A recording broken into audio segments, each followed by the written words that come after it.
Hi everyone, it's Wilhelm here, and in today's video we're going to speak about moods. And we're going to speak about why trying to change your mood is a bad idea and what to do instead. So first of all, let's look at moods. Human beings have a mood. We're constantly in some kind of mood, or you could call it mindset, attitude, even a way of being. There is something you can get present to that in this video I choose to call a mood. And what we know about human beings and moods is that they change over time. Our mood isn't constant. It goes up and down. How quickly it goes up and down, that varies a lot, and how long the lows or highs are, that could also vary a lot for different people or in different time and circumstance. But our moods go up and they go down. You can look right now when you're watching this, there is some kind of mood in the background. You're either feeling interested or curious, or you're in a good mood, you're kind of at ease, find it easy to listen, or you're in a lower mode, maybe a little frustrated, a little annoyed about something, a little impatient, something goes on, you're not in the best of moods, and you could just notice right now if your mood is up or down, if it's high or low.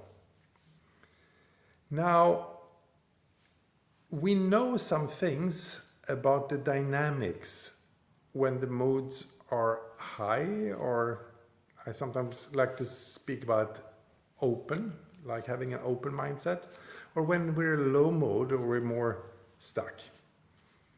When we are in higher moods or a more open mindset, it's easier to think freely.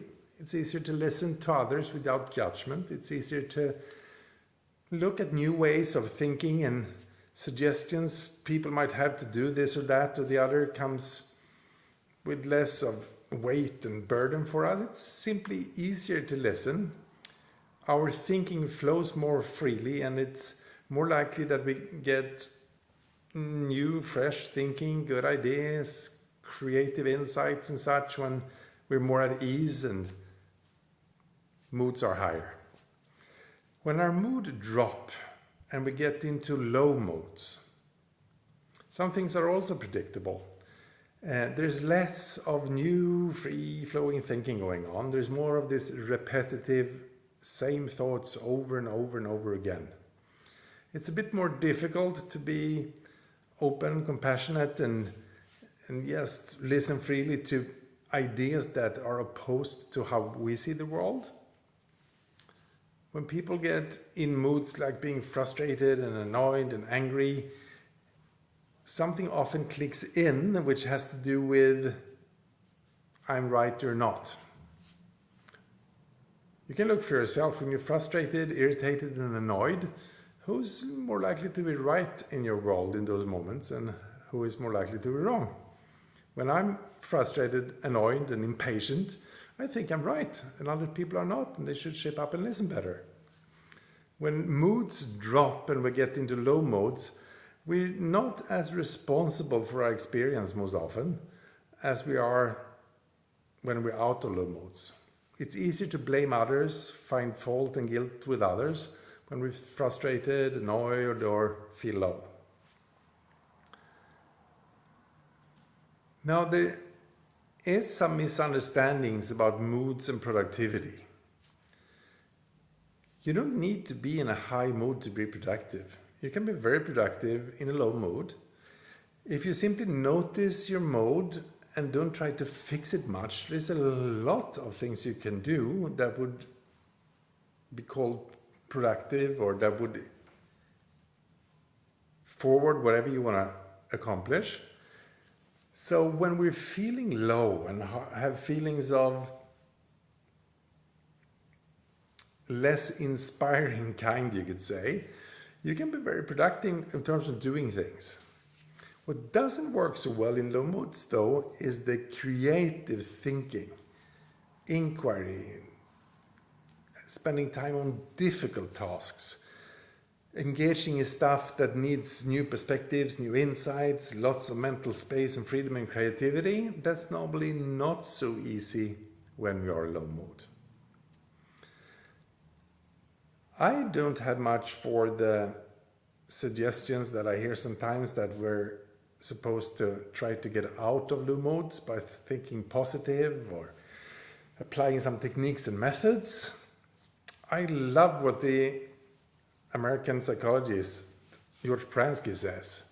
He says something along the lines like the key to a rich and happy life is to be grateful for your highs and be graceful for your lows. I think there's a lot of wisdom in that. We can be grateful when life is easy, our mood and mental space is open, we can look at things, and it's the time to appreciate the flow we're in and how things are going. But when our mood drops, it's simply enough to be graceful, to be a little more mindful what kind of conversations we get into, to be more generous with ourselves. And when we notice other people are in a low mood, maybe we can be more graceful with them. There are some conversations that are very difficult to have for anybody when they are in a low mood. So when you're in low mode, be graceful and a bit careful not to get into conversations that demand your mind to be more open and free. Try not to have the most difficult conversations and work on the most difficult tasks when we are in a low mode, but take them on when the mood has shifted and we're not so low anymore and we have some more freedom, mental space and creativity available. So this was today's video. Short summary is that human beings always have a mood in the background. Simply noticing the fact that we have moods that are either high or low opens up for a higher awareness and to choose more wisely what kind of activities you get into and what kind of conversations you get into. And trying to change your mood when you're in a low mood seldom works really well, because the more thinking you add when you're not thinking at your best only creates more burden and struggle. Rather, try the perspective of being grateful when life is easy, grateful for the highs, and be graceful. A bit careful and kind to yourself and others when your mood is low.